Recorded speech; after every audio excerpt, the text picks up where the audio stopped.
ओम नमो भगवते वासुदेवाय। ओम नमो भगवते वासुदेवाय। ओम नमो भगवते वासुदेवाय। नारायणं नमस्कृत्य नरं चैव नरोत्तमं देवीं सरस्वतीं व्यासं ततो जयमुदीरये। श्रवणतां स्वकतः कृष्ण पुण्यश्रवण कीर्तिनः हृदयन्तस्थो हि अभद्राणि विधुनोति सुहृत् सताम्। नष्टप्रायेषु भद्रेषु नित्यं भागवत सेवया भगवती उत्तम श्लोके भक्तिर्भवती नैष्टिकी। कृष्णाय वासुदेवाय देवकी नंदनाय च नंद गोप कुमाराय गोविंदाय नमो नमः। जय श्री कृष्ण चैतन्य प्रभु नित्यानंद श्री अद्वैत गदाधर श्रीवासादि गौर भक्ता वृंद। हरे कृष्णा कृष्णा कृष्णा हरे हरे, हरे राम राम राम हरे हरे। हरे कृष्णा कृष्णा कृष्णा हरे हरे, हरे राम राम राम हरे हरे।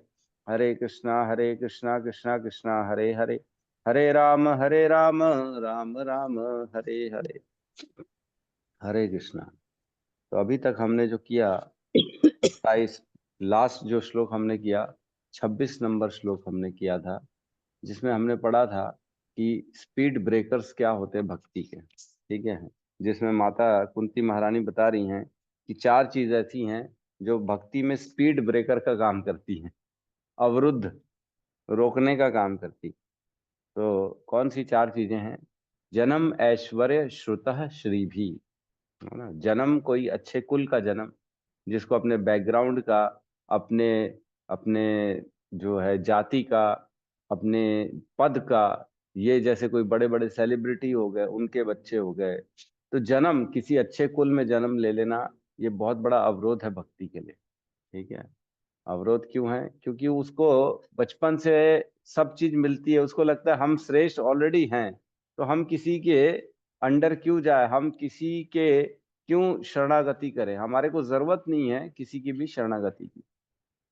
जन्म। और दूसरा है ऐश्वर्य।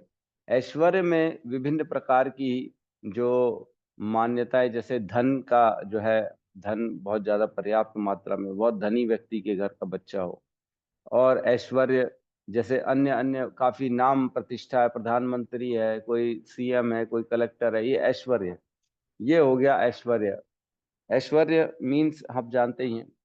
तो ऐसे कुल के व्यक्ति भी जनरली भगवान की शरणागति नहीं करते। और श्रुतः, श्रुतः मीन्स अत्यधिक शिक्षित, साइंटिस्ट है कोई, है ना, किसी ने पीएचडी कर लिया है, ये वो फलाना ठिकाना, तरह तरह की डिग्रियां ले ली है, डॉक्टर है, कोई कुछ है। तो इतनी जल्दी ये लोग शरणागति नहीं करते। क्यों? क्योंकि ये लोग कह रहे हैं हम तो पढ़े लिखे, हम ये सब नहीं मानते। बहुत से साइंटिस्ट जो है भगवान को मानते नहीं। उनको क्या, उनका कहना है कि साइंस के द्वारा ये नेचर काम कर रहा है ना। और प्रकृति जो है साइंस के द्वारा चल रही है, कोई इसको चलाने वाला नहीं है ना। केमिकल रिएक्शन हो रहे, बोल रहे सूर्य में रोशनी कैसे है, तो बोले हाइड्रोजन और हीलियम का केमिकल रिएक्शन हो रहा है, इसलिए सूर्य में जो है रोशनी रोशनी है। इतने सालों से है, तो आप बना के दिखा दो एक सूर्य, है ना। अगर इतना ही तुम्हारा साइंस बता रहा है, तो आप ही बना के दिखा दो एक तो छोटा सा सूर्य पृथ्वी में। वो नहीं कर पाएंगे, लेकिन बताएंगे कि भैया इसका कारण तो केवल और केवल ये है रिएक्शन। पानी कैसे बनता है, तो बोले हाइड्रोजन और ऑक्सीजन से पानी बनता है। तो आप बना दो, हवा में तो हाइड्रोजन और ऑक्सीजन है, उससे हम नहीं बना पाएंगे, लेकिन बस ऐसी साइंस से बनता है। तो ये सब तरह तरह की बातें करते हैं जो साइंटिस्ट लोग होते हैं। थोड़ा सा पढ़ लिख लेते हैं तो उनको लगता है कि हम सब कुछ जानकारी कर लिए, हमारे पास सब कुछ ज्ञान है। श्रुता और श्री भी। श्री भी मीन्स अत्यधिक सुंदर, जिसका जिसका पर्सनालिटी, जिसकी जिसकी लुक्स बहुत अच्छी हो, जो मॉडल हो, कोई मिस यूनिवर्स हो, कोई जो है बहुत ज्यादा एकदम फिजिक विजिक तगड़ा हो, डोले शोले बना लिया हो किसी ने। तो ऐसे लोग सोचते हैं, जिनको ऑलरेडी बहुत लोग फॉलो करते हैं, उनको लगता है ओहो मैं तो वैसी बहुत सुंदर हूँ, मेरे को क्या जरूरत है ना। तो इस तरह के चार लोग, जन्म ऐश्वर्य श्रुतः श्री भी एदमान मदह पुमान, जब इन चारों चीजों का मद बढ़ जाता है तो ऐसा व्यक्ति जो है ना, नैव हत्या अभिधातुम वै, ऐसा व्यक्ति जो है कभी नहीं वो जाता है, सरेंडर नहीं करता। अभिधातुम मीन्स ऐसा व्यक्ति कभी सरेंडर नहीं करता है। तो ऐसा व्यक्ति जरूरी नहीं है कि हमेशा सरेंडर ना करे, लेकिन जिसमें जो है बढ़ जाता है ये मद, जिसमें वो सरेंडर नहीं करता। एदमान मदपुमान, जिसमें ये बढ़ा हुआ रहता है, जनरली ऐसे लोग नहीं करते हैं। और क्या कह रहे हैं, नर नैव नैव नैवार्हत्य अभिधातुम व त्वाम अकिंचन गोचरम, आपके जो है अकिंचन गोचरम, जो भौतिक दृष्टि से दरिद्र व्यक्ति द्वारा सरलता से प्राप्त हो सकते हैं। मतलब जो अकिंचन व्यक्ति होती है वो तो आपको तुरंत इजीली प्राप्त कर सकते हैं, लेकिन ऐसे लोग जिनके पास सब कुछ होता है वो जनरली आपको इजीली प्राप्त नहीं कर सकते। तो हमने इस श्लोक में काफी चर्चा करी थी। आप लोग में से काफी लोग मेरे ख्याल से इस श्लोक को मिस कर दिए थे, तो आप लोग YouTube में जाके ये वाले श्लोक को देख सकते हैं। और आज हम अगले श्लोक की ओर बढ़ेंगे, श्लोक नंबर 27। बहुत इंपॉर्टेंट श्लोक है, तो रिसाइट करते हम।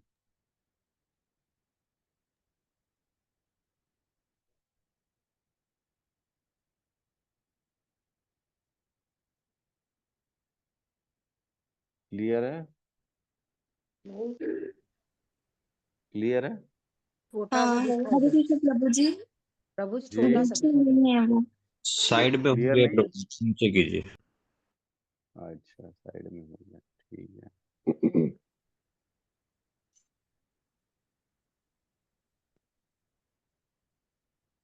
अभी ठीक है? जी प्रभु। एकदम राइट। ठीक है, तो साथ में दोहराएंगे। नमो किंचन वित्ताय नमो वो किंचन किंचन वित्ताय निवृत्त गुणवृत्तये निर्विघ्नवृत्तये आत्मरामाय शांताय आत्मारामाय शांताय कैवल्य पतये नमः। कैवल्यपतये नमः। नमो नमो किंचन वित्ताय नमो किंचन किंचन वित्ताय वित्ताय निवृत्त गुणवृत्तये निवृत्त निर्विघ्नगुणवृत्तये गुणवृत्तये आत्मारामाय शांताय आत्मरमाय शांताय कैवल्यपतये नमः। कैवल्यपतये कैवल्यपतये नमः। नमः। नमो किंचन वित्ताय नमो नमो किंचन किंचन वित्ताय वित्ताय निवृत्य गुणवृत्तये निवृत्त निर्विघ्नगुणवृत्तये गुणवृत्तये आत्मारमाय शांताय आत्मारामाय आत्मरमाय शान्ताय शांताय कैवल्यपतये नमः। कैवल्यपतये कैवल्यपतये नमः। नमः। अनुवाद। मैं आपको नमस्कार करती हूँ जो निर्धनों के धन हैं। आपको प्रकृति के आप आपको प्रकृति के भौतिक गुणों की क्रियाओं प्रतिक्रियाओं से कोई सरोकार नहीं है। आप आत्मतुष्ट हैं, अतएव आप परम शांत तथा अद्वैतवादियों के स्वामी कैवल्यपति हैं। ओम अज्ञानतिमिरन्धस्य ज्ञानाञ्जनशलाकया चक्षुरुन्मीलितं येन तस्मै श्रीगुरुवे नमः। श्री चैतन्य मनोभीष्टं स्थापितं येन भूतले स्वयं रूप कदा मह्यं ददाति स्वपदान्तिकम्। वन्देऽहं श्रीगुरु श्रीयुतपदकमलं श्रीगुरून् वैष्णवांश्च श्रीरूपं साग्रजातं सहजन रघुनाथान्वितं तं सजीवं साद्वैतं सावधूतं परिजन सहितं कृष्ण चैतन्य देवम् श्री राधा कृष्ण पादान् सहगण ललिता श्री विशाखान्वितांश्च हे कृष्ण करुणा सिंधु दीनबंधु जगतपते गोपेश गोपिका कांता राधा कांत नमस्तुते तप्त कांचन गौरांगी राधे वृंदावनेश्वरी वृषभानुसुते देवी प्रणमामि हरिप्रिये वाञ्छाकल्पतरुभ्यश्च कृपा सिन्धुभ्य एव च पतितानां पावनेभ्यो वैष्णवेभ्यो नमो नमः। नमो विष्णुपादाय कृष्णपृष्ठाय भूतले श्रीमते भक्तिवेदांत स्वामीति नामिने नमस्ते सरस्वते देवे गौरवाणी प्रचारिणे निर्विशेष शून्यवादी पाश्चात्य देशतारिणे जय श्री कृष्ण चैतन्य प्रभु नित्यानंद श्री अद्वैत गदाधर श्रीवासादि गौर भक्तवृंद हरे कृष्णा कृष्णा कृष्णा हरे हरे हरे राम राम राम हरे हरे कृष्णा। हरे तो ये बहुत ही इम्पोर्टेंट श्लोक है। इसमें हमको समझना है कि अब कुंती महारानी क्या कह रही। पिछले श्लोक में बताया कि 4 अवरुद्ध होते हैं कि भगवान की भक्ति नहीं करते, लेकिन अब यहाँ बता रही हैं नमः किंचन वित्ताय। तो ऐसा नहीं है जो पिछले श्लोकों में जन्म कुल ऐश्वर्य ये सारी चीजें होती है, इसका मतलब ये नहीं कि वही धनी है, इसका मतलब ये नहीं है कि वही जो है उसके पास सब कुछ है। जो भगवान की भक्ति करता है उसके पास भी अपने आप में एक अलग ही धन होता है, भक्ति का धन, भगवान के नाम का धन। यहाँ कह रहे हैं नमो अकिंचन वित्ताय, मैं आपको नमस्कार कर रही हूँ अकिंचन वित्ताय। अकिंचन का मतलब हमने पढ़ा था, किसी को याद है क्या पढ़ा था हमने अकिंचन का मतलब? मैंने 3 अर्थ बताए थे, किसी को याद है? श्लोक क्रमांक हमने चर्चा करी थी कुंती स्तुति में, किसी को याद है? कौन से श्लोक में हमने चर्चा करी थी?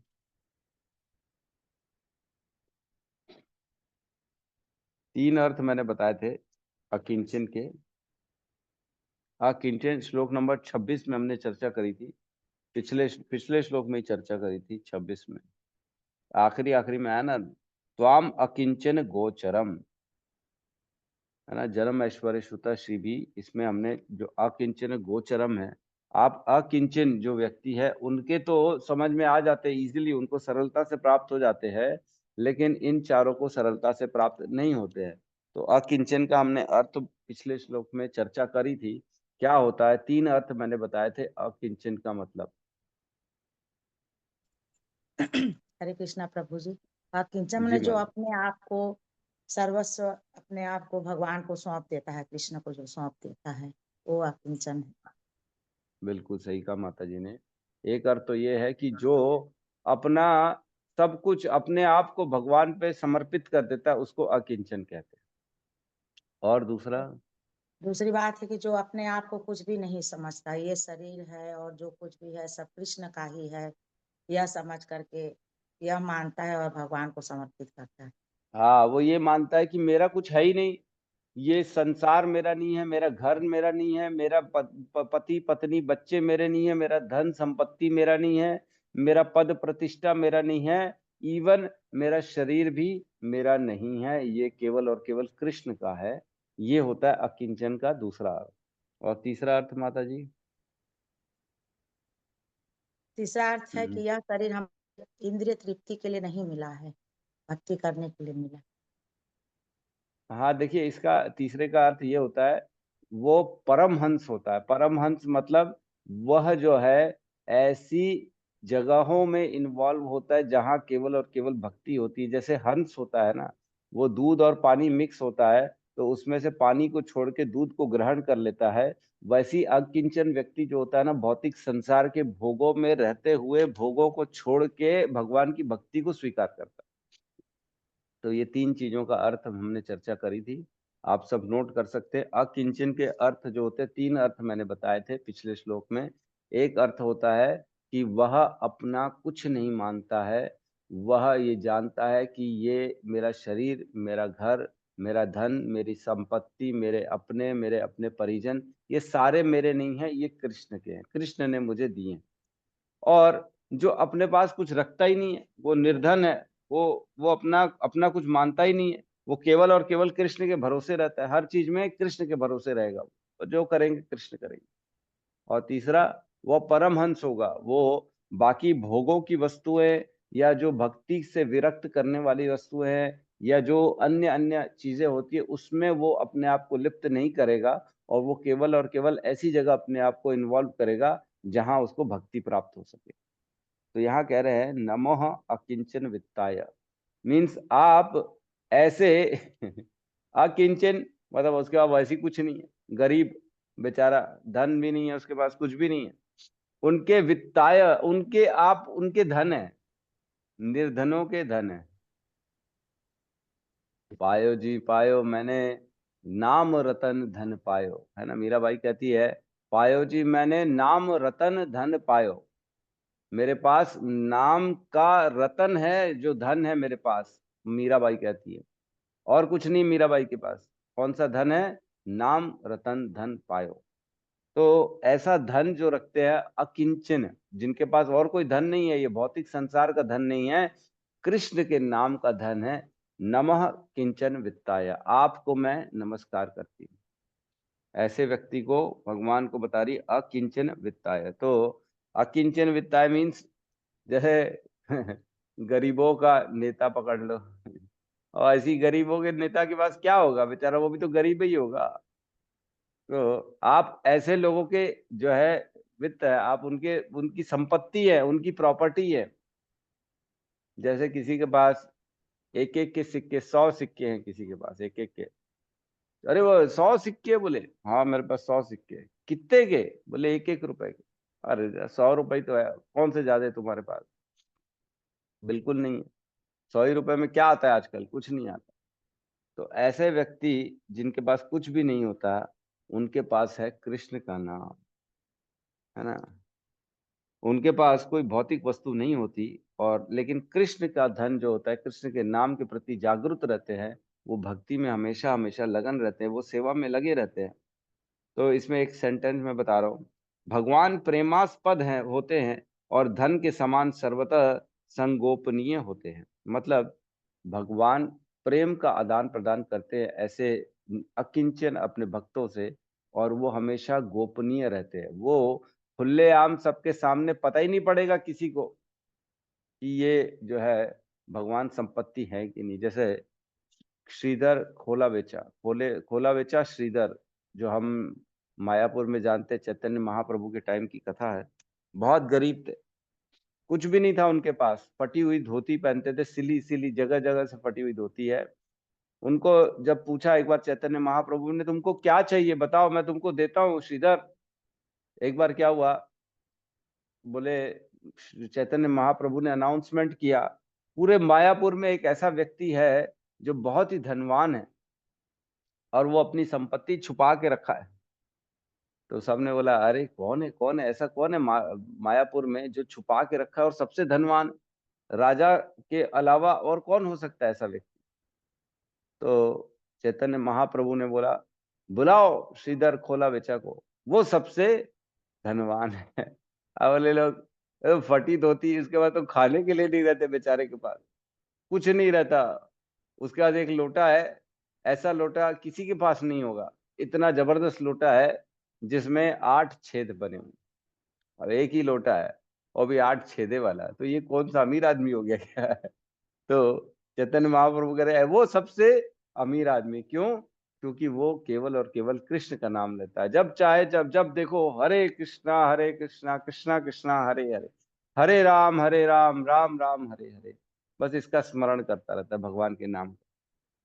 उसकी कुटिया में हम गए थे अभी पिछली बार जब मायापुर गए थे, तो वहां पे हमारे हिज ग्रेस तमाल कृष्ण प्रभु ने एक छोटी सी कथा बताई थी श्रीधर खोला बेचा की। छोटी सी कुटिया थी, किसी को याद है? रोहिणी नंदन प्रभु को याद होगा, मेरे ख्याल से हमारे साथ गए थे। कितनी अंदर आज भी वो कुटिया में, ऐसा लगता है बेचारे के बाद आज भी इतना अंदर है वो कि कुछ नहीं मिलता वहां पे। उस समय क्या स्थिति होगी आज से 500 साल पहले। तो श्रीधर खोला बेचा वो अकिंचन वित्ताय, खुद गरीब होते हैं लेकिन उनके पास भगवान के नाम का धन होता है। और क्या कह रहे हैं? निवृत्त गुण वृत्तये, निवृत्त गुण वित्तये मीन्स हम जब भी इस संसार में आते हैं, जो भी इस संसार में आता है वो 3 गुणों से बंध जाता है, रजो सतो और तमो, है ना। सत्वम रजस्तम इति गुणा प्रकृति सत्वम रजस्तम इति गुणा प्रकृते संभवा निबदंती महाबाहो देहे देहिनम अव्ययम। श्लोक नंबर 14.5 भगवत गीता। उसमें कहते हैं भगवान कि ये 3 गुण होते हैं, सतो रजो और तमो। ये तीनों प्रकृति के द्वारा, जैसे प्रकृति होती है ना, प्रकृति के द्वारा, प्रकृति में ये हमेशा प्रकृति मतलब इन्हीं तीनों से बनी हुई है प्रकृति। और निबदंती महाबाहो, हे कृष्ण, हे अर्जुन, हर जीव को ये बांध देती है, हर जीव को निबदंती बांधने का काम करती है। देहे देहिनम अव्ययम, इस देह में जैसे ही इस एक कोई भी देह में प्रवेश करता है तो उसको हमेशा के लिए अनलिमिटेड तरीके से उसको बांध दे देती। तो ये जो होता है, 3 गुणों को प्रकृति जो है हम सबको बांध देती है। लेकिन यहाँ कह रहा है निवृत्त गुण वित्तये, जो गुणों से परे हो जाता है। कौन है गुणों से परे? एक तो स्वयं भगवान है, तीनों गुणों के परे है। और ऐसे भगवान के शुद्ध भक्त है जो उनकी भक्ति कर करके तीनों गुणों से परे हो जाते है ना।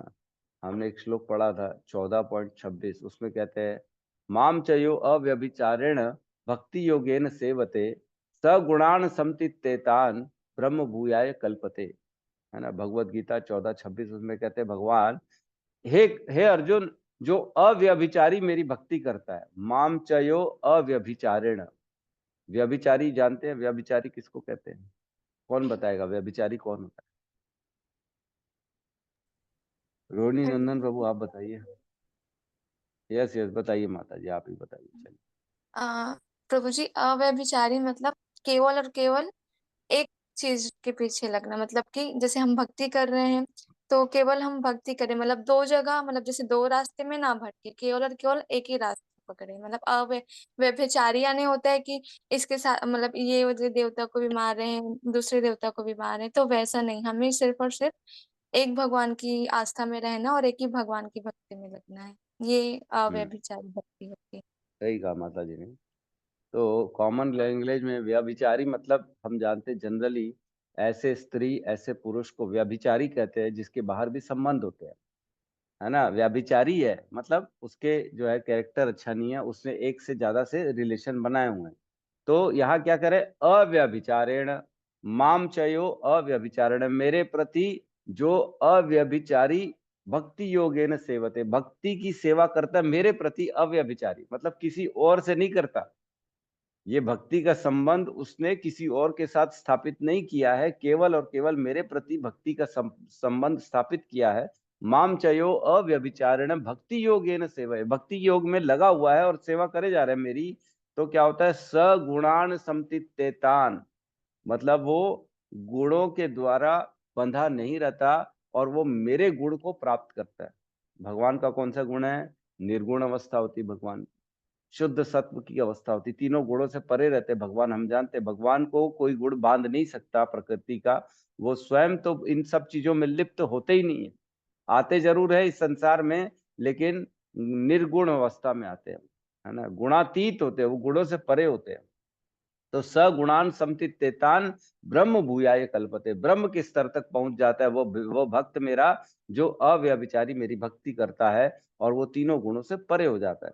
तो यहाँ पे निवृत्त गुण वृत्तये मीन्स ऐसा भगवान जो स्वयं तीनों गुणों से परे हैं, और ऐसे भक्त भी जो होते हैं वो भी भगवान के तीनों गुणों से परे होते हैं। निवृत्त गुण वृत्तये, तो गुणों द्वारा, गुण तो सबको बांधते हैं हम जानते हैं, इवन देवी देवताओं को भी गुण बांधते हैं। इंद्र भी रजोगुण में बंधे हुए होते हैं हम जानते हैं, आए दिन तो लफड़ा करते रहते हैं। एक बार तो स्वयं कृष्ण से लड़ लिए थे।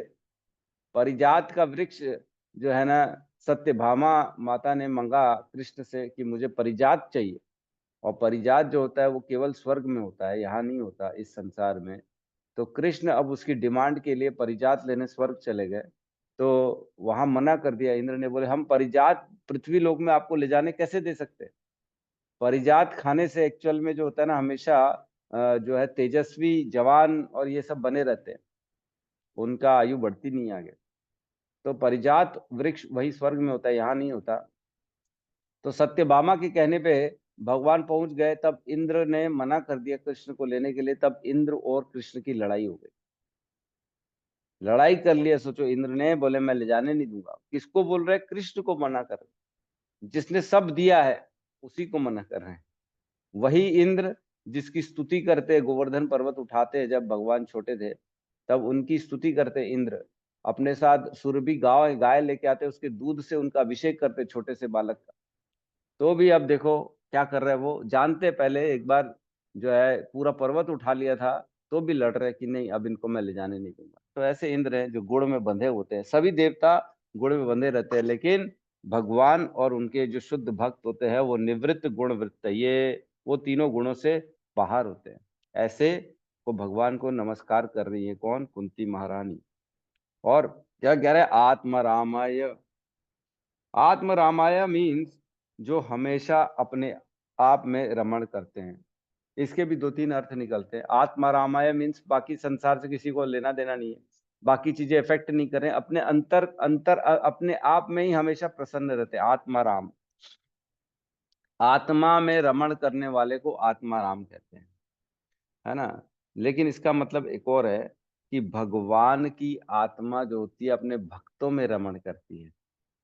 भगवान आत्मा रामाय हैं, क्यों? क्योंकि उनकी आत्मा तो उनके भक्तों में बसती है, जो उनके शुद्ध भक्त होते हैं ना। भगवान कहते हैं अहम भक्ता पराधीन हूं, मैं भक्तों के पराधीन हूं, मेरे को मेरा भक्त खरीद लेता है। कैसे खरीद लेता है? न साधयेति माम योगो, न सांख्य धर्म उद्धव, न स्वाध्याय तपस्त्यागो, यथोर भक्ति ममो अर्जित।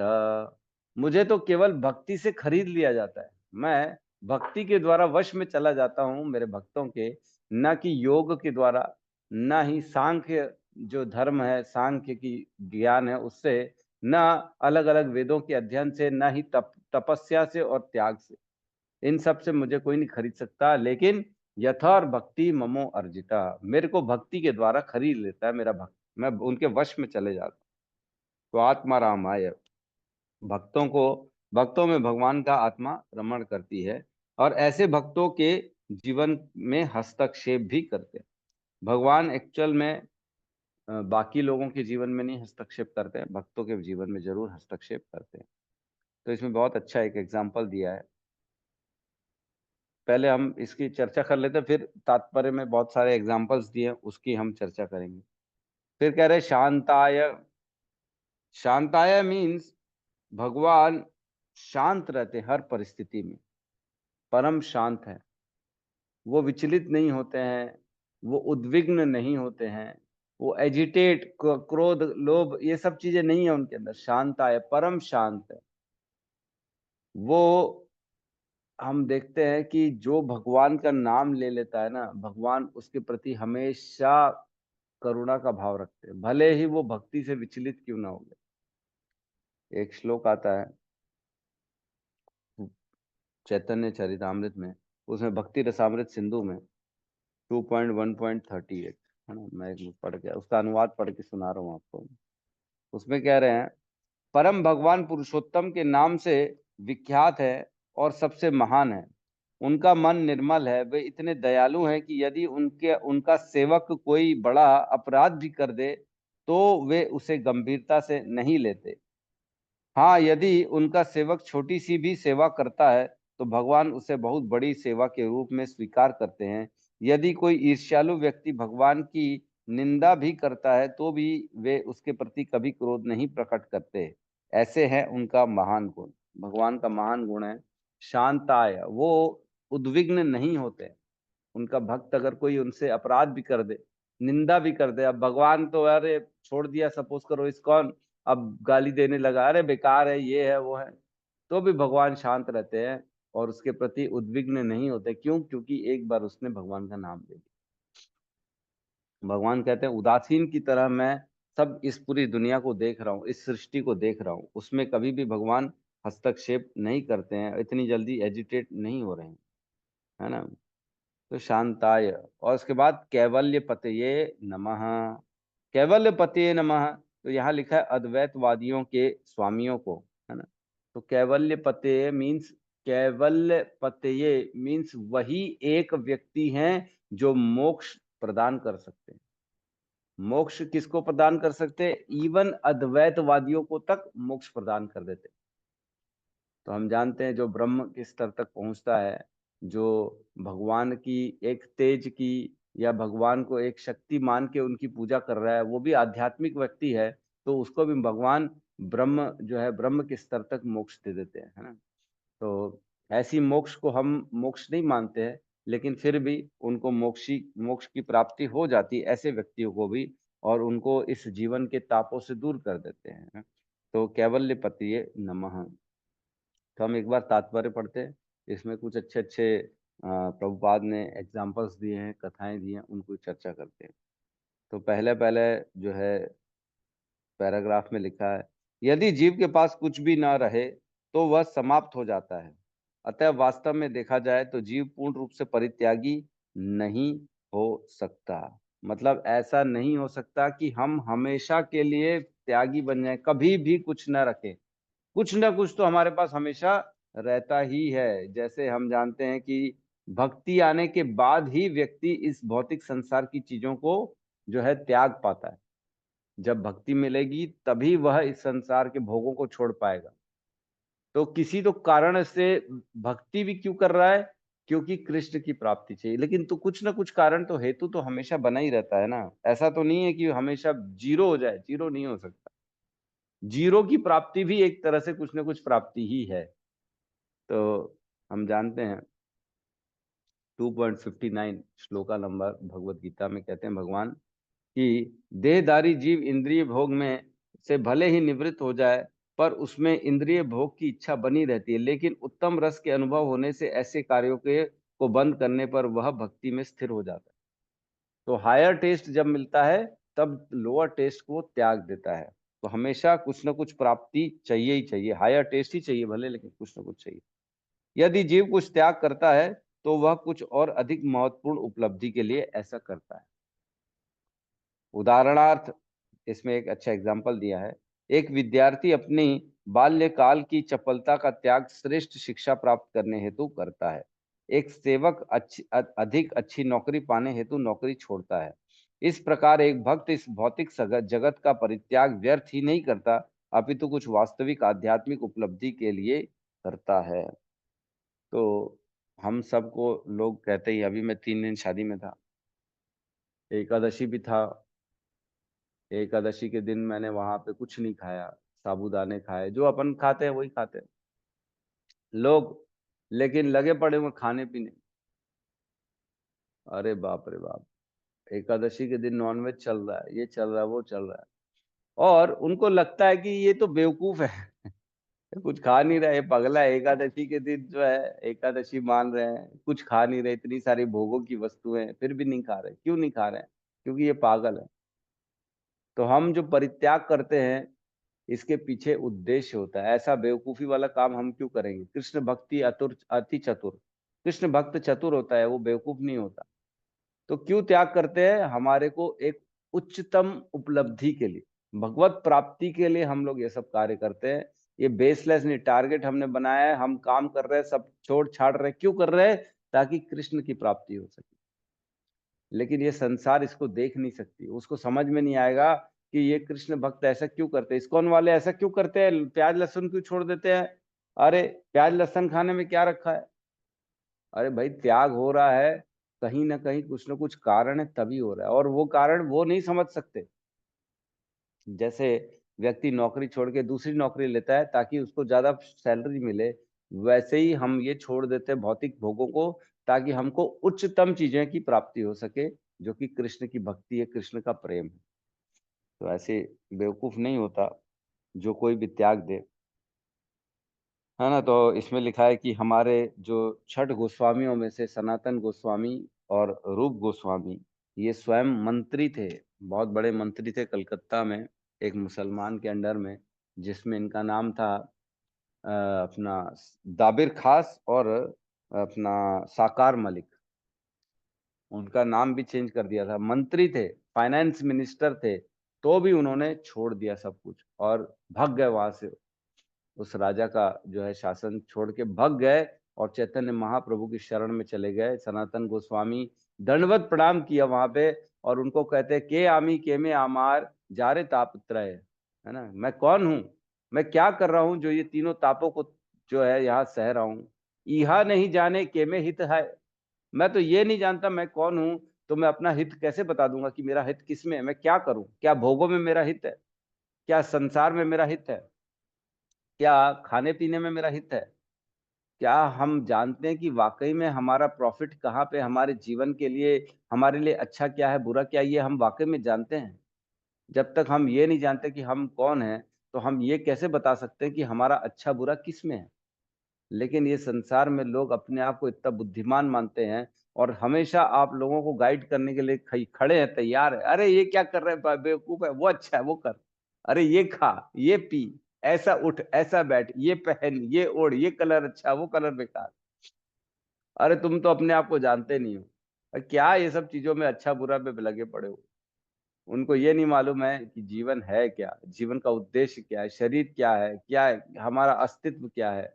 ये प्रश्नों के अगर हम पूछेंगे तो वो चुप हो जाएंगे, अरे मालूम नहीं, बोले मैं कौन, तो अपना नाम बता दे, अपना आइडेंटिटी उनको मालूम ही नहीं।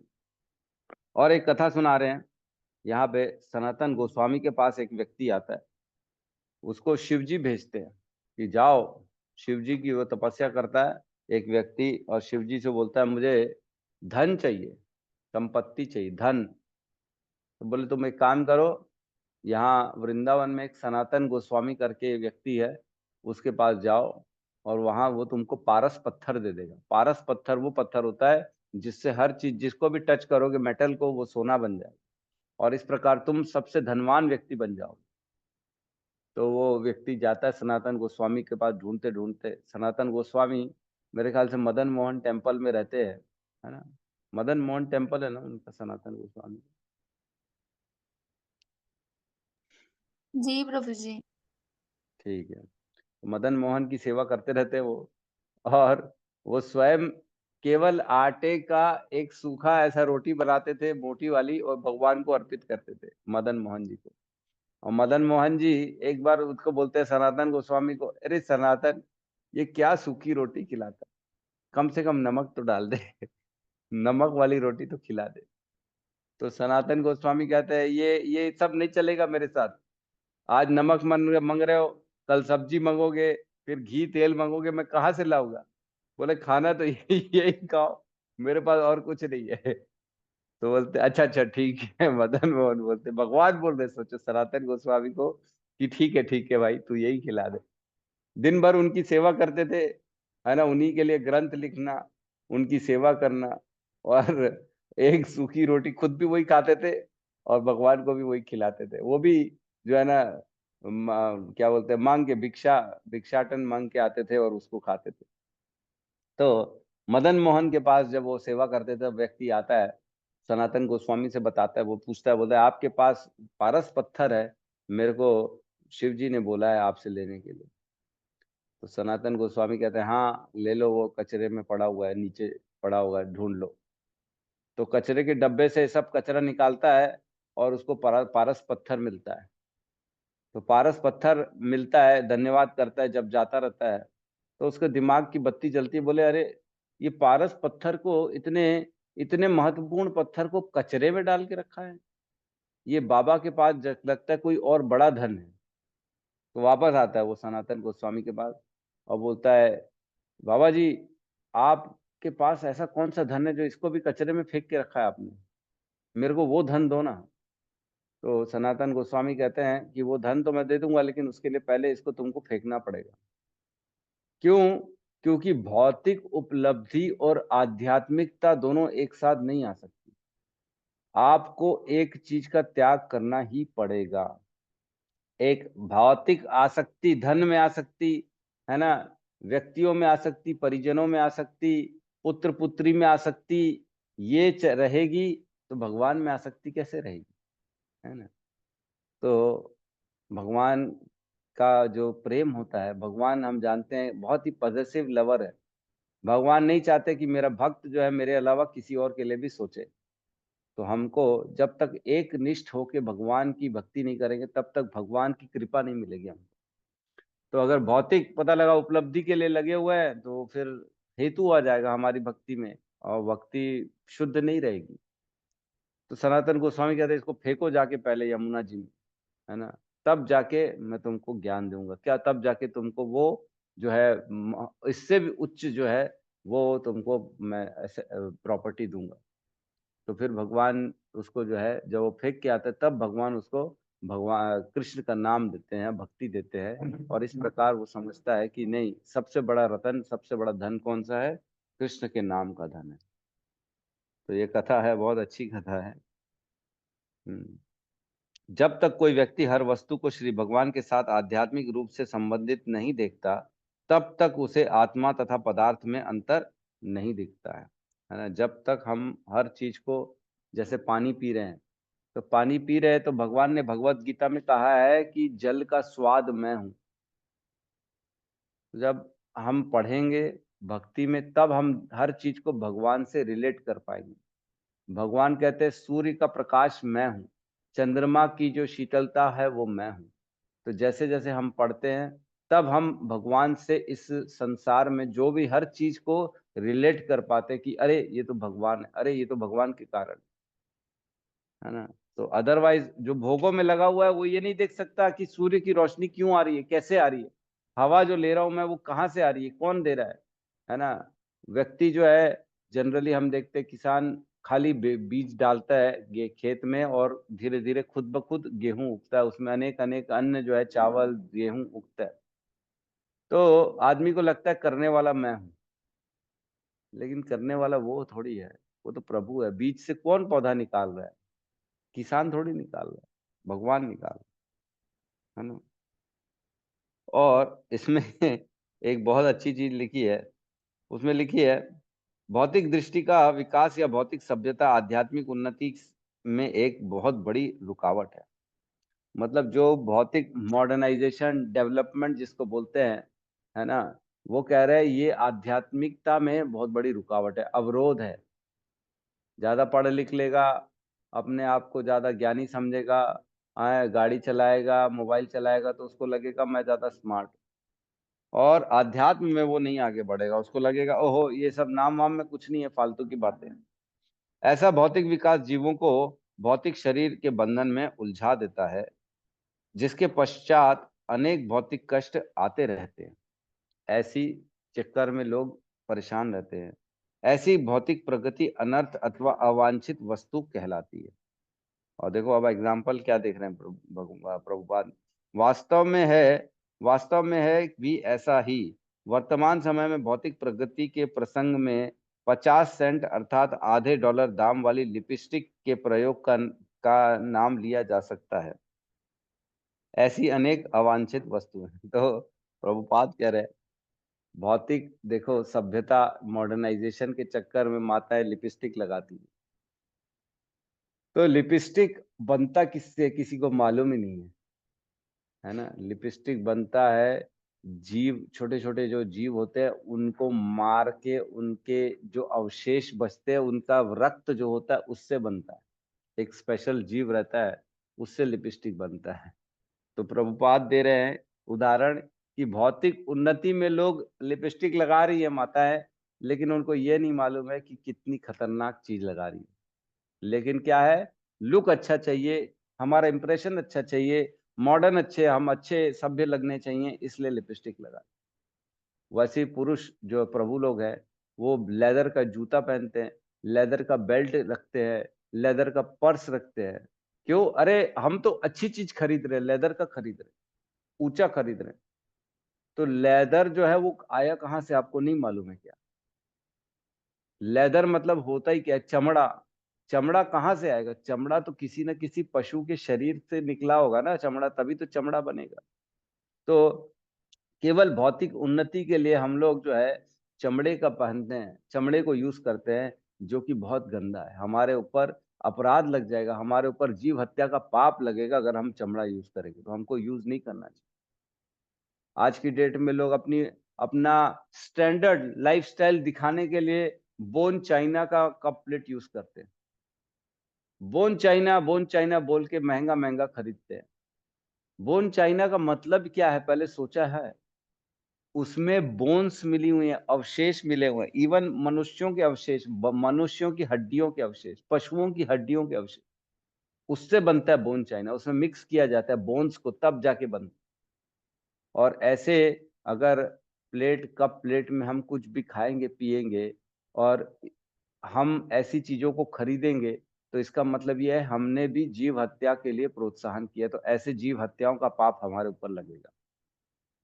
तो अनजाने में, अज्ञानता में हम कितने बड़े बड़े पाप कर रहे हैं, केवल और केवल मॉडर्नाइजेशन, लाइफस्टाइल और लुक्स के चक्कर में, स्टैंडर्ड दिखाने के चक्कर में। ये कहना चाह रहे हैं यहाँ पे प्रभुपाद।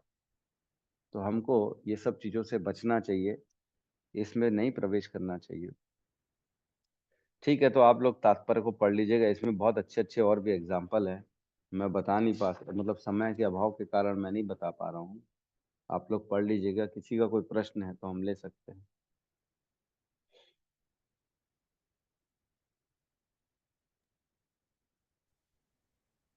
यस, रोहिणी नंदन प्रभु कहिए। हरे कृष्ण प्रभु जी, दंडवत प्रणाम। प्रणाम। प्रभु जी, जैसे पिछले श्लोक में हमने पढ़ा, जैसे उच्च कुल संपत्ति, उच्च शिक्षा, आकर्षक, ये सर मतलब ये इसमें जो भौतिक दृष्टि से जो है आध्यात्मिक में जो है ये अवरोध उत्पन्न करते हैं। तो प्रभु जी, जैसे हमने गीता में पढ़ा था कि जो अच्छा भक्ति करते हैं उसको अगले जन्म में जो है उच्च कुल में जन्म लेना पड़ता है। तो दोनों थोड़ा सा विरोधाभास लग रहा है प्रभु जी, इसका थोड़ा सा बताएंगे इसमें। तो देखिए, प्रभु जी का क्वेश्चन बहुत अच्छा है कि पिछले श्लोक में लिखा है जन्म ऐश्वर्य श्रुता श्रीभी। तो इसमें ये स्पीड ब्रेकर है भक्ति के। लेकिन हमने भगवत गीता में 6.41, 42 और 43 में ये पढ़ा है कि जो व्यक्ति भक्ति आदि में छूट जाती है, उसको अगला योनि जो मिलती है, अगला जीवन मिलता है, वो उच्च कुल में मिलता है ना। शुचिनाम श्रीमताम गेहे योग भ्रष्ट अभिजायते। मतलब शुचि नाम, उसको ऐसे घर में, परिवार में जन्म मिलेगा जो उच्च कुल का हो, ब्राह्मण कुल का हो, या कोई बचपन से ही जो है ना वैष्णव, बहुत बड़ा वैष्णव है, गुरु है, ऐसे घर में उसको जन्म मिलेगा। तो देखिए, मैं बता दूं, यहाँ पे जो ऐश्वर्य और जन्म है वो है कि भटकने वाला। देखिए, हम जानते हैं आज भी ऐसे बहुत बड़े बड़े घर हैं, जैसे सपोज करो हमारे शीला प्रभुपाद का घर है। तो शीला प्रभुपाद एक बहुत बड़े वैष्णव महान आचार्य बने, लेकिन जरूरी नहीं है उनके संतान भी महान बने। आज उनके संतान नहीं है महान इतनी। क्यों नहीं है? क्योंकि उन्होंने उसको ग्रहण नहीं किया। इसी प्रकार अगर कोई उच्च कुल में जन्म ले रहा है, इसका मतलब ये नहीं है कि वो भक्ति करेगा ही करेगा, लेकिन भक्ति करने के लिए भगवान उसको अनुकूल वातावरण जरूर देते हैं। अब भक्ति करे न करे ये उसकी इच्छा के ऊपर है। जैसे आज हम अपनी बात करें, आपकी बात कर ले, या किसी और की बात कर ले, तो भगवान ऐसी व्यवस्था करते हैं कि बहुत ज्यादा मेहनत ना करना पड़े, इसके पास समय मिले और ये भक्ति कर सके। लेकिन जरूरी नहीं है कि हम उसको चॉइस भक्ति का ही करें, भटक भी जाते कई बार। बड़े बड़े लोग हैं, आज दुबई चले जाओ, इतने बड़े बड़े शेख लोग हैं, इतना पैसा इतना पैसा इतना पैसा है, और उस पैसे का क्या कर रहे हैं? गाय काट काट के रोज खा रहे हैं, है कि नहीं? आप भी जानते हैं, हम भी जानते हैं, गाय काट काट काट के खा रहे हैं, और पैसे में इतना पैसा है कि सोने की कार है, सोने की घर है, ये है, इतना बड़ा बड़ा पैसा। तो जरूरी नहीं है पैसे वाला जो है भक्ति करे ही करे, पैसे वाला भटक भी सकता है, कोई बड़ी बात नहीं। लेकिन जब तक स्वीकृतियां नहीं होती ना, चतुर्विधा भजन्ते माम जना सुकृतिनो अर्जुना, आर्तो जिज्ञासु अर्थार्थी ज्ञानी चा भरत ऋषभ। ये 4 प्रकार की जो स्वीकृतियां लेके आता है ना, उन्हीं को मेरी भक्ति मिलती है। जो ये 4 तरह की स्वीकृतियां नहीं लाता, उनको मैं भक्ति नहीं देता हूं। तो ऐसे कुल में जन्म होगा जहां पे भक्ति नहीं मिलेगी। लेकिन जो भक्ति करता है उसको ऐसे कुल में जन्म मिलेगा जहां भक्ति बचपन से मिलेगी, है ना। जैसे दुबई में अगर किसी का जन्म हो जाएगा तो वो भक्ति कभी नहीं करेगा। लेकिन अगर इंडिया में कोई ऐसे कुल में किसी आचार्य, किसी जैसे इदरीश महाराज है जो अच्छे कथावाचक है, या हमारे और भी इस्कॉन के अलग अलग गुरु हैं, आचार्य हैं, जो बचपन से ही हम जैसे जानते हैं हिज ग्रेस अमरेंद्र प्रभु, उनके माता पिता दोनों इस्कॉन के डिवोटी थे। अब डिवोटी के घर में बचपन से उनको ऐसा वातावरण मिला कि वो बचपन से भक्ति कर पाए। तो ये भेद हमको समझना पड़ेगा कि अच्छा कुल मतलब जरूरी नहीं है कि उसको भक्ति वाला कुल मिले। भक्ति वाला कुल भी होता है और जो है नास्तिक कुल भी होता है। तो बचपन से वातावरण, जो भक्त होता है उसको पैसे वाले, जैसे मुकेश अंबानी है ना, तो वो जनरली हम देखते हैं मुकेश अंबानी थोड़े से धार्मिक ज्यादा है, संत महात्माओं को बुलाते रहते हैं, गणेश जी को रखते हैं, तो उनके घर का ऐसा वातावरण है, भक्ति में है थोड़ा बहुत। तो और वही हम देखते हैं बाहर कोई जो बैठा है पाकिस्तान में या दुबई में, उनके घर में कोई भक्ति नहीं। तो ये भेद हमको समझना पड़ेगा कि भक्तिमय वातावरण के अनुकूल उसको जन्म मिलता है जो भक्ति करता है। जो भक्ति नहीं करता फिर उसको ऐसी जगह अन्य अन्य जगह पे जन्म मिल जाता है। तो जन्म, ऐश्वर्य, श्रुतः श्रीभी, ये जनरली अवरोध ही माने जाते हैं, क्योंकि किसी भी पैसे वाले घर में, किसी भी अच्छे कुल में व्यक्ति जन्म लेगा तो इतनी जल्दी सरेंडर नहीं करेगा जब तक उसको ज्ञान नहीं मिलेगा।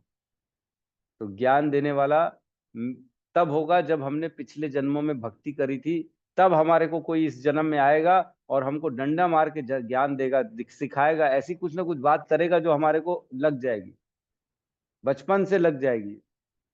तो हम जानते जैसे सिद्धार्थ जो आगे चल के अशोका बने, अशोक है ना, बुद्ध गौतम बुद्ध बने, तो वो एक राजा के बेटे थे। बचपन से उसको ऐसे वातावरण में रखा गया था, उसको जब पैदा हुआ था तभी उसको पंडितों ने बोल दिया था ये वैरागी बन जाएगा, एक दिन सब छोड़ के चला जाएगा। तो उसको उसके माता पिता ने ऐसा वातावरण दिया था कि उसने कभी किसी बुढ़े को देखा नहीं, उसको यही नहीं मालूम था दुख होता क्या है जीवन। लेकिन अकस्मात एक दिन वो घर छोड़ के जब निकला बाहर घूमने, तब उसने किसी की अंतिम यात्रा देख ली, किसी वृद्ध को देख लिया, तब पूछा ये क्या है। तब बोले अरे ये तुमको नहीं मालूम क्या, उम्र बढ़ती तो व्यक्ति बुढ़ा होता है, फिर एक दिन मर जाता है। उसी बात से वैराग हो गया उनको, इतनी छोटी सी बात से वैराग्य हो गया और वो घर छोड़ के चले गए ज्ञान के लिए। तो बचपन से जो है ना, ये एलिमेंट जो है, चार तरह की स्वीकृतियां जब हम लेके आते तभी हम भक्ति में आगे बढ़ पाएंगे। जब ये चार चीजें नहीं लाएंगे तब हम भक्ति में आगे नहीं बढ़ पाएंगे। तो एक बार श्रील प्रभुपाद से फॉरेन में जब वो प्रचार कर रहे थे, तब किसी ने पूछा प्रभुपाद क्या इसका मतलब ये है कि हम भी स्वीकृति लेके आए हैं इसलिए हम भक्ति में आए हैं। तो श्रील प्रभुपाद ने कहा नहीं, इसका मतलब ये है कि मैंने तुम्हारी जीवन में स्वीकृतियां डाली है ना, मैंने तुम सबको इस लायक बनाया है, मैंने तुम सबको भक्ति प्रदान करी है, इसलिए तुम्हारे अंदर भक्ति आ पाई है। तो जरूरी नहीं है कि चार चीजें हो तभी भक्ति हो, जरूरी ये है कि किसी वैष्णव की कृपा हो जाए तो भी भक्ति आ जाती है। तो ये ऐसा नहीं है कि मतलब ये होगा तो ही ऐसा होगा, ऐसा नहीं है, मतलब कोई फिक्स फॉर्मूला नहीं है भक्ति का। लेकिन कोई भी कृपा कर दे, वैष्णव की कृपा हो जाती तो भक्ति आ जाती। तो हम एक ही मापदंड लेके नहीं चल सकते कि एक अच्छे कुल में पैदा हुआ इसका मतलब ये है कि उसने भक्ति करी होगी तभी, नहीं, ऐसा नहीं। कोई मापदंड फिक्स नहीं है, केस टू केस अलग अलग परिस्थितियों के ऊपर डिपेंड करता है कि इसको भक्ति मिली तो क्या मिली, क्यों मिली, पिछले जीवन के कारण मिली कि इस जीवन के कारण मिली, ये सब अलग अलग केस पे डिपेंड करता है। ठीक है प्रभु जी। यस प्रभु जी, थैंक यू। ठीक है, तो किसी और का कोई प्रश्न नहीं है? हरे कृष्ण प्रभु जी, आकिंचन का मीनिंग आपने क्या बताया था? 2 बताए थे, 3 बताए थे ना आपने? आप एक बार 3 और बताए रिपीट थे। कर। ठीक है, मैं रिपीट नहीं करूंगा, अब कोई और रिपीट करेगा। यस, कोई और बताना चाहेगा किंचन का क्या 3 अर्थ मैंने बताए थे? हेमा माता जी, आप बताना चाहेंगी?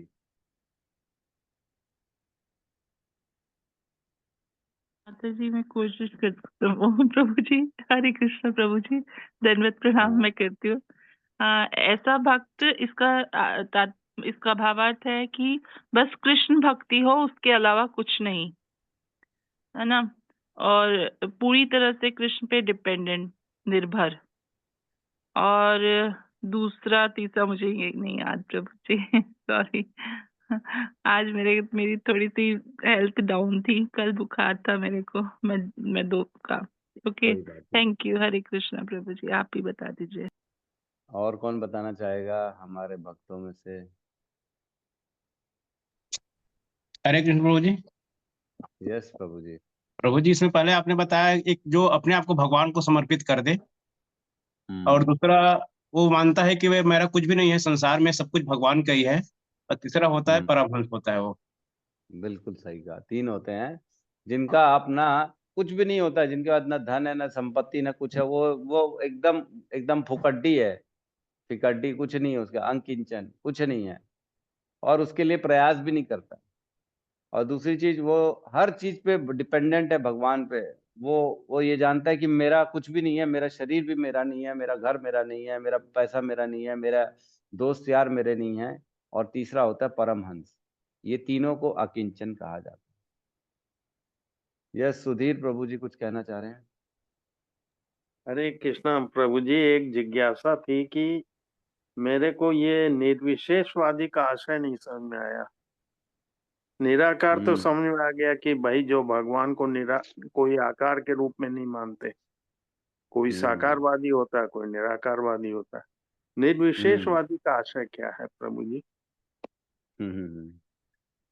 तो कोई बताना चाहेगा? ठीक है, चलिए, कोई बात नहीं, ज्यादा नहीं पूछते। मैं आसान से शब्दों में आपको बता रहा हूँ, एकदम इजी लैंग्वेज में आपको समझ में आ जाएगा। निर्विशेषवादी मीन्स जैसे हम लोग कृष्ण को कितना विशेष मानते हैं, कितनी इंपॉर्टेंस देते हैं कृष्ण को, कितने भगवान है वो हमारे, सब कुछ कृष्ण है, सबसे इंपॉर्टेंट कौन है? कृष्ण। तो निर्विशेषवादी मीन्स जो भगवान को विशेष नहीं मानते, वो साधारण मानते। ओहो, ये तो ऐसे ही हम जैसे मनुष्य हैं, वो भी तो पैदा हुए थे, वो भी तो हमारे जैसे ही परेशान थे, कर्मों में लिप्त थे, वो भी तो विरह का भाव था, राधा रानी से दूर हो गए, माता पिता से दूर हो गए, कितना दुखी हो गए। तो इस तरह से आप इसको निर्विशेषवादी को समझ सकते हैं। तो ये प्रभु जी मायावादी भी यही होते हैं?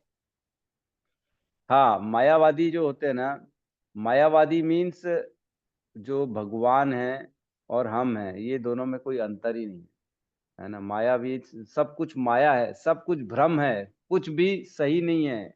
हम सब सपने में चल रहे हैं, ये संसार सब स्वप्न है, सब कुछ खत्म है, मतलब कुछ है ही नहीं, असलियत कुछ नहीं है, सब ऐसी है। तो मायावादी ऐसा आप समझ सकते हैं। ठीक है प्रभु जी।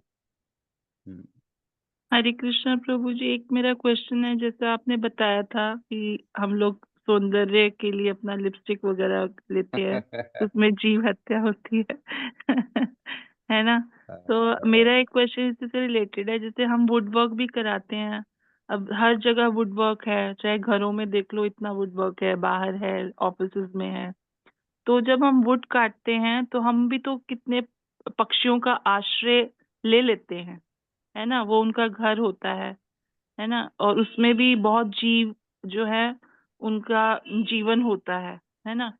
तो उसको आप कैसे देखेंगे? मतलब हम जिस घर में रहते हैं, मंदिरों का तो चलो हम समझते हैं कि मंदिर में वो कृष्ण को अर्पित कर दिया, हमने बनाई डीटी, उसका दरवाजा बना दिया तो कृष्ण को अर्पित। लेकिन घर तो आजकल सारे ही वुड वर्क से भरे पड़े हैं, बेड पे हम सोते हैं वो भी वुड है, चेयर पे बैठते हैं वो भी है। और शायद तभी जो गोस्वामी जो है वो कुटिया में रहते थे या कंदराओं और गुफाओं में रहते थे योगी लोग, कि जहाँ पे कोई भी जीव हत्या नहीं हो। तो उस संदर्भ में आप हमें कैसे गाइड करेंगे? क्योंकि वुड वर्क तो बढ़ता ही जा रहा है आजकल के उसमें, चाहे वो मंदिरों के भी अगर गेस्ट हाउस लेंगे तो उसमें भी वुड वर्क है, वो तो मंदिर का पार्ट नहीं है ना। तो आप मुझे जरा उसके लिए मेरा जो ये, और दूसरी बात, जब हम अग्नि प्रज्वलित करते हैं, गैस में खाना बनाते हैं, तो हवा में भी बहुत जीव होते हैं, हवा में भी बहुत जीव, जितनी बार हम लाइटर से या उससे इग्नाइट करते हैं वो जीव हत्या ही होती है। या हम बहुत तेज हवा पंखा फिफ्थ उस पे रेगुलेटर पे चलाते हैं तब भी जीव हत्या होती है। ज्यादा जब हम एसी भी चलाते हैं, तो उसके बारे में आप मुझे गाइड करें अगर हम।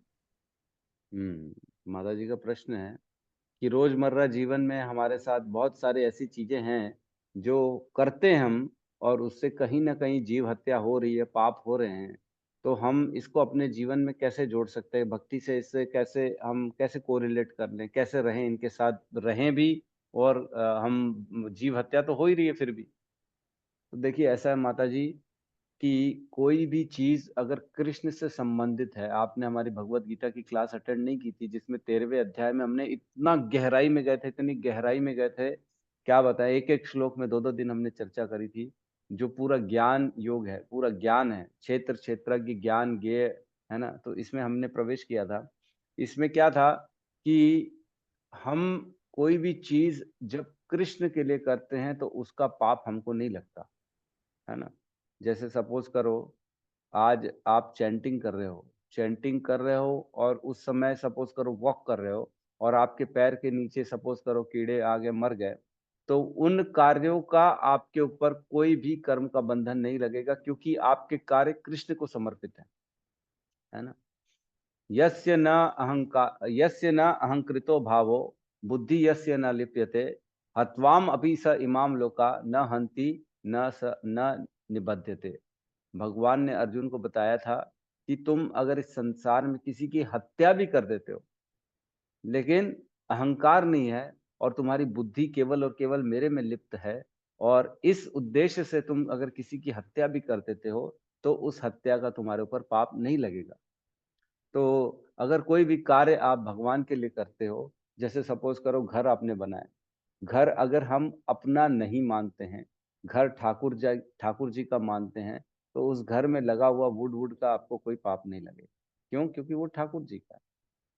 उसी प्रकार सपोज करो आप अगर गैस में कुछ पका रहे हैं, भगवान के लिए भोग बनाने के लिए आपने गैस चालू किया, और अगर आपने उसको जो है भगवान को भोग लगा दिया, तो उसका पाप हमको नहीं लगता।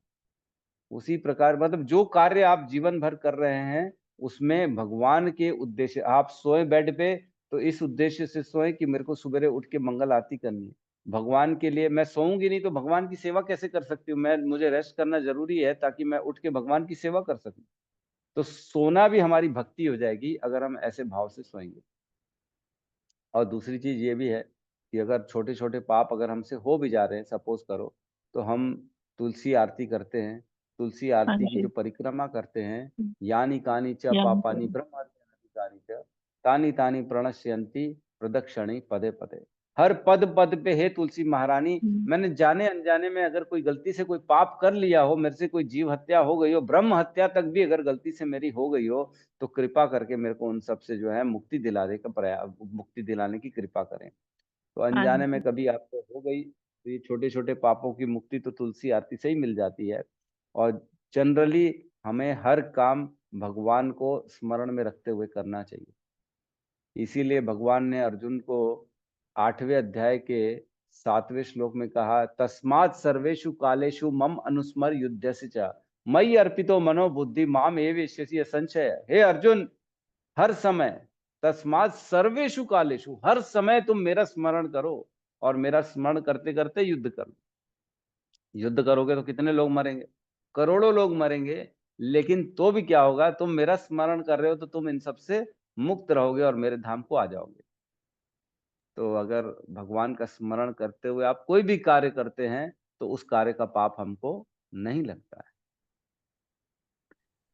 धन्यवाद ठीक है ना? प्रभु जी। वैसे ये मुझे पता था, लेकिन मैं ये सोच रही थी कि थोड़ा बैलेंस भी करना चाहिए ना प्रभु जी। हमें अपनी लाइफ में हमें आवश्यकताएं अपनी जो है ये कम रखनी चाहिए, जो रिलेटेड है हाँ, वुड वर्क से, है ना, जिससे बिल्कुल प्रकृति को भी देना चाहिए। ठीक है प्रभु बिल्कुल जी, बिल्कुल। Thank you. देखिए अपने लिए तो करना नहीं है ना हमको। देखिए अगर आप अपने लिए करे जा रहे हैं तो फिर तो वही आ गया, भोग के लिए कर रहे हैं। और अगर नहीं कृष्ण प्रभु के जी, जब हम कृष्णा कॉन्शियसनेस में आने से पहले तो हमने अपने लिए ही किया था ना, बाद में पता हाँ चला। ये है ना, बाद में पता चला। थैंक यू, हरे कृष्णा, दंडवत प्रणाम। धन्यवाद प्रणाम। कुलजीत माता जी का प्रश्न आ गया कि बाकी सब तो ठीक है लेकिन लिपस्टिक का क्या कर रहा है? लिपस्टिक का क्या करे समझ नहीं आ रहा। तो वाकई में ये बहुत बड़ा एक प्रश्न है कि लिपस्टिक का क्या करना।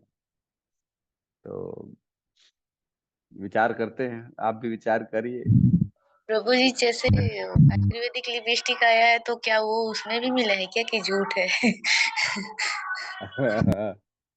अब मैं इसमें कुछ बता नहीं सकता, लेकिन ये श्योर है कि लिपस्टिक जो बनता है ना, वो बहुत जीव हत्या से बनता है। लिपस्टिक का आप आज भी गूगल में अभी डाल लेंगे, यूट्यूब में लिपस्टिक कैसे बनता है, तो आपको पता पड़ जाएगा। पूरा एक छोटे छोटे जैसे फंगस टाइप के जीव होते हैं, उनको उगाए जाते हैं, उनको इकट्ठे मारा जाता है, वो एकदम लाल लाल उनके अवशेष निकलते हैं, एकदम रेड, डार्क रेड, उससे लिपस्टिक बनती है। तो ये खतरनाक कार्य होता है लिपस्टिक का। हरे कृष्ण प्रभु जी, तो फिर प्रभु जी लगाए ना, ये क्या जरूरत है लगाने की? जो भगवान ने ओरिजिनल दिया उसी को रखे ना अपन। हाँ देखो, प्रभुपाद ने भी इसके जो है तात्पर्य में लिखा ही है, लिपस्टिक का खास उन्होंने लिखा है। तो प्रभुपाद ने लिखा है मतलब, देखिए वो चाहते नहीं है कि कोई भक्त यूज करे, लेकिन मैं सच ये आप लोगों को सलाह नहीं दूंगा कि आप मत यूज करो। नहीं तो क्या होगा कि मतलब परिवार है, जीवन में प्रॉब्लम आना चालू ना हो जाए कहीं, इसलिए मैं ये सलाह नहीं दूंगा। बट प्रभुपाद का कहना है कि लिपस्टिक जो है वो खतरनाक तरीके से बनता है।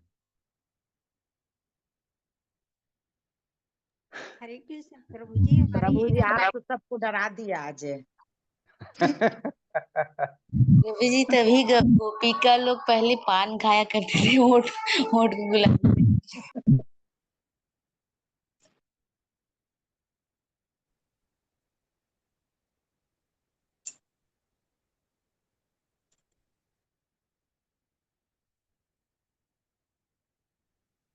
हरे कृष्ण प्रभु जी, आप म्यूट हो गए हो।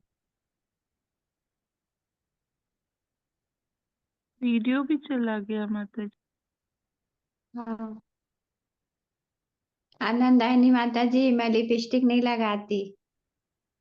माता जी ये प्रसंग ठीक नहीं चल रहा है, इसीलिए वो हो गया ऐसे ही। माता जी मैं भी नहीं लगाती, कभी क्योंकि लगाई अधिकतर इस क्लास में माता जी लोग ही है ना, तो ये हाँ। लिपस्टिक वाला प्रसंग थोड़ा पेचीदा है। इसीलिए गायब माता हो जी, गए। इस्कॉन में बहुत सारी लेडीज है, अधिकतर लेडीज है। हाँ इसलिए तो बोल रही हूँ कि इस्कॉन है, और फिर अभी हम लोग क्लास में भी तो माताएं अधिक है ना, हाँ जी। तो माता जी, ये लिपस्टिक प्रसंग का तो थोड़ा सा। स्टॉक बहुत सारा पड़ा हुआ है।